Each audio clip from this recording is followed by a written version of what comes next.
Alright guys, it is Friday, March 25th, 2022. Alright, let's start with the verse of the day from dailyverses.net.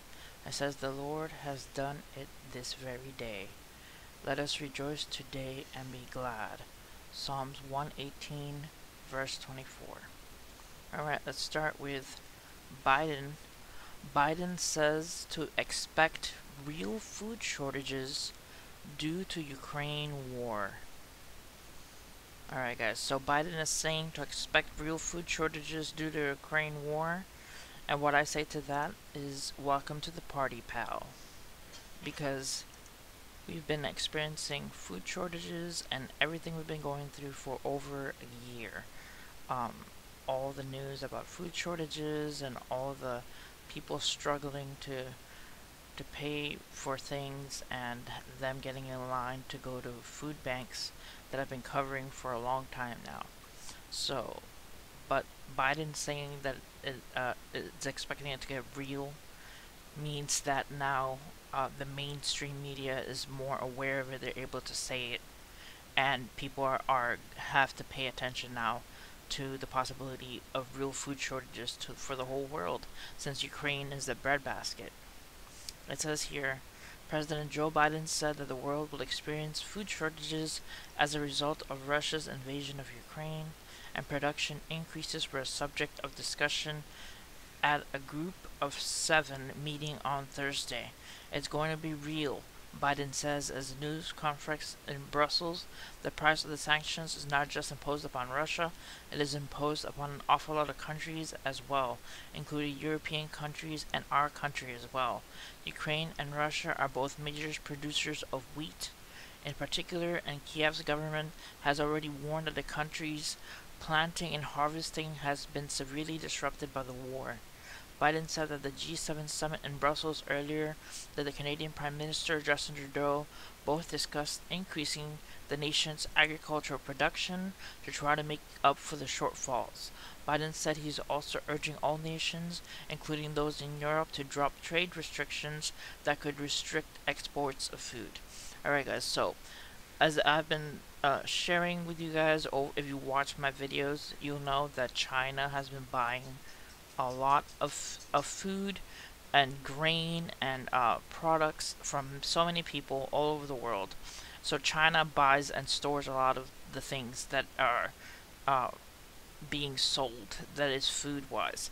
The United States has been plowing under a lot of fields, a lot of farm food, and paying the farmers because we don't know exactly why the government is pretty much paying them to plow under a whole bunch of fields, but that makes our country vulnerable. That there's not a lot of food. Also, there's a drought happening that I covered in another video for the western part of the country, and a lot of food is grown in California. So a lot of this drought isn't going to be helping a lot of the farmers out there in the west. So it is a dire situation. It is something that I keep talking about, the shortness of food, but only God can take us through everything safely. As you know, in my channel, I'll talk about Jesus and talk about God, but the only one who's going to take us through everything is God. The only way we can make it alive the next day, and we're alive every day, is because of God. So, next story. Alright, farmers panic as gigantic locust swarms of biblical proportions devour everything in parts of South Africa. It says, according to Agri-SA, this is one of the biggest locust swarms in years, and with the assistance of donors and the Department of Agriculture, farmers are trying everything to save their land and food. Farmers in the Northern Cape, Western Cape, and Eastern Cape Karoo are struggling to control the locust swarms that have been damaged and consumed thousands of hectares of grazing land. According to Agri-SA, this is one of the biggest locust swarms in years. With the assistance of donors and the Department of Agriculture, farmers are trying everything to save their land and food. So Africa not going through a lot of good stuff. Right now they're dealing in these parts that I named in South Africa with swarms of locusts. So please pray for the people of Africa. Please pray for everybody that has to deal with the possibility of the farming. Um, now that Ukraine is out of market with the farming, all these people that depend on that food. Please pray for them. Alright, next. Economic World War I has begun. Putin strikes back. Russia will only accept payments in rubles for gas deliveries to unfriendly countries. So apparently Russia will only be accepting rubles for gas deliveries to unfriendly countries. So that's pretty iffy. I guess they're really upset, and they decided to come back to any Western or any country that is unfriendly to Russia. Alright, next. Shocking bird mass die-off in Antarctica, from 100,000 Antarctic pearls to 0 birds in 2 years. It says in 1984 there were more than 400,000 Antarctic pearls in the Bird Mountains. But by 2020 the population had shrunk to less than 100,000. This year there were none. Jonah Solich stands in the middle of the steep cliffs of Martin at Antarctica. There should be thousands of Antarctic birds around here. It is breeding season. There's not a single bird. No Antarctic petrel. Only a few snow trolls and almost no sojar, which also nest here. This has never happened before. St. Martin is known for having the largest colony of Antarctic petrels in the world. So that is pretty spooky that these birds are pretty much not there anymore. Signs of the times. Alright, next. Post-apocalyptic scenery after deadly geoengineered storms and tornado outbreaks hit southern U.S. So a lot of tornado outbreaks have happened in the south through the 21st and the 22nd. A little bit on the 23rd, not a lot. But I had covered it in previous videos that I made about the tornado outbreaks. But let's read. It says a tornado outbreak struck the southern region of the United States from March 21st to the 22nd on 2022. Over 30 million residents have been advised to take shelter as series of storms hit across a number of American states, including Texas, Alabama, Tennessee, Oklahoma, Mississippi, and Louisiana. At least 20 confirmed tornadoes caused widespread damage across Texas and Oklahoma on Monday.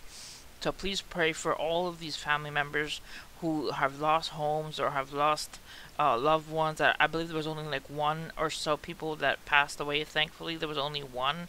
But for that person and those families that have lost, please pray for them. Alright, next.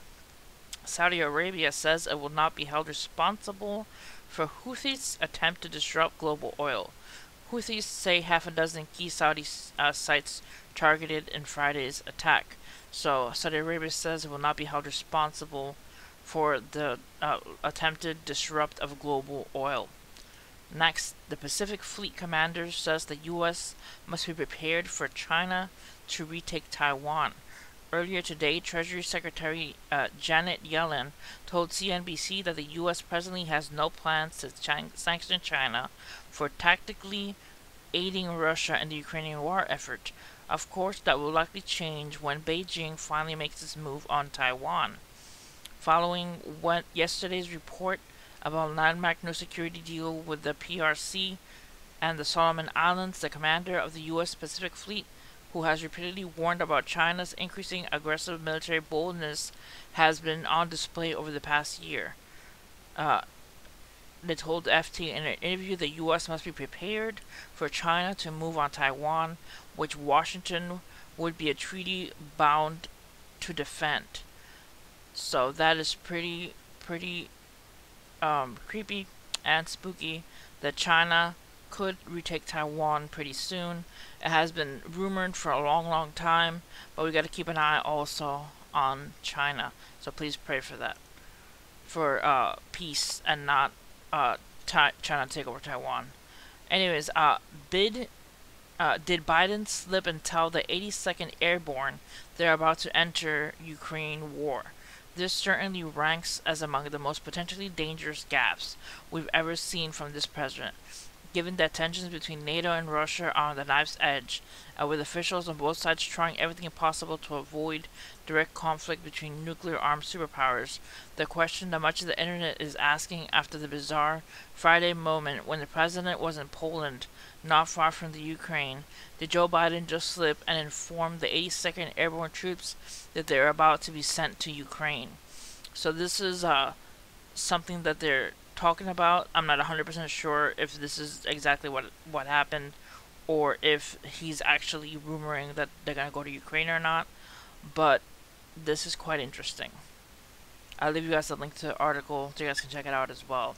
And finally, North Korea releases Hollywood-style video confirming the biggest ever ICBM missile test. According to South Korea's Yonhap news agency, Kim Jong-un says North Korea will prepare for a long-term confrontation with the U.S.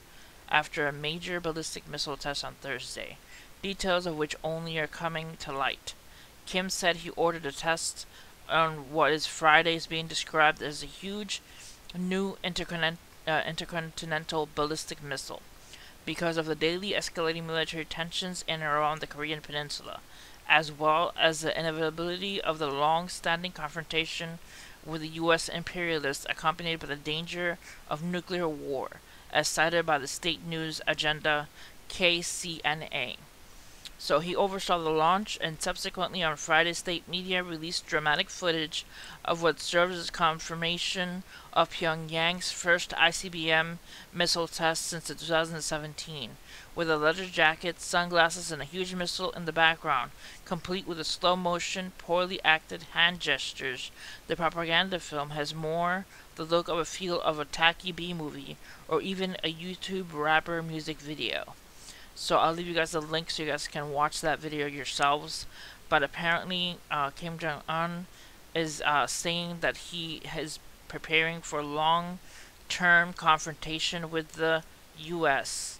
Alright, so that's it for this video. Please pray for everybody out there, because we all need it. Every day we battle. We battle with everything, with the price of bills. We battle with work. We battle with stressors, and then we battle with all the things that are piled on every day with the news.